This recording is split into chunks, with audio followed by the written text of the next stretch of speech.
Diyan na hindi napapagod, nagtitiwala na nananampalataya sa iyo, Panginoon, na isang araw yung kanyang pinakahiling, Lord God, na habang siya'y nabubuhay, ay alam namin, Lord, na walang imposible sa iyo kapag ito ay inilapit namin ng may pananampalataya. Pagpalain ang kanyang nanay, si Nanay Digna, Lord God. Alam mo yung kanyang kalagayan sa oras na ito. At alam namin, Lord, na habang kami patuloy nagkakaisa na nanalangin para sa kanya, Lord, alam namin na lahat ng mga padala ng kaaway sa buhay niya ay winawasak mo sa pangalan ni Christ Jesus. Sinabi mo nga, Lord, sa Luke 10:19, I have given you the power and authority to trample down on snake and scorpion, and nothing will harm you and even your family. Panginoon, maraming salamat. Tinataas namin si Nanay Digna sa iyo. Alam mo, Lord, yung kanyang kalagayan sa oras na ito.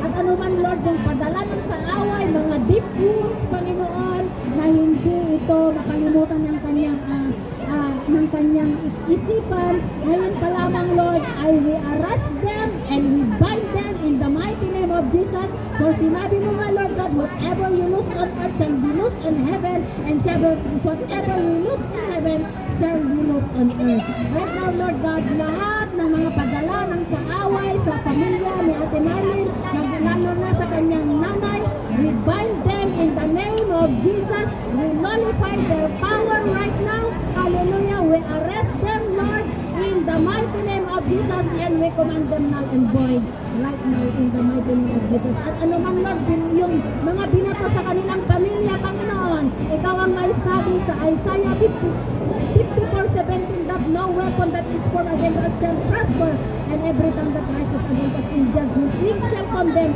For this is the heritage of the servant of God, and his righteousness is for me, declares the Lord Almighty. Ngayon pa lamang, Lord God, inaangkin na namin na pinalaya mo na si Nanay Digna sa kanan kaaway in the mighty name of Jesus. For with God, all things are possible to those who believe in Jesus' name.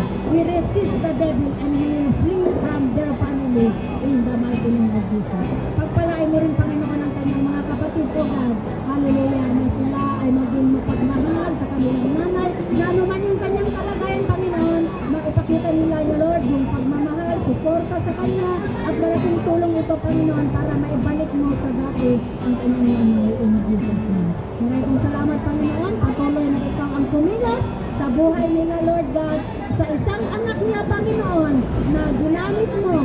Hallelujah. Ito, Panginoon, yung isang umbrella ng katotohanan, Lord, na magpahayag ng katotohanan sa kanilang mga magkakapatid.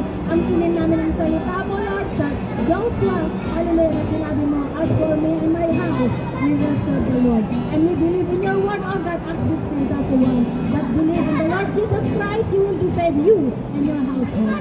Panginoon, maraming salamat sa iyong mga salita. Pagpalain mo kaming lahat. At ganun din, Lord, inaalala namin ang tatay natin. Thank you, Lord God.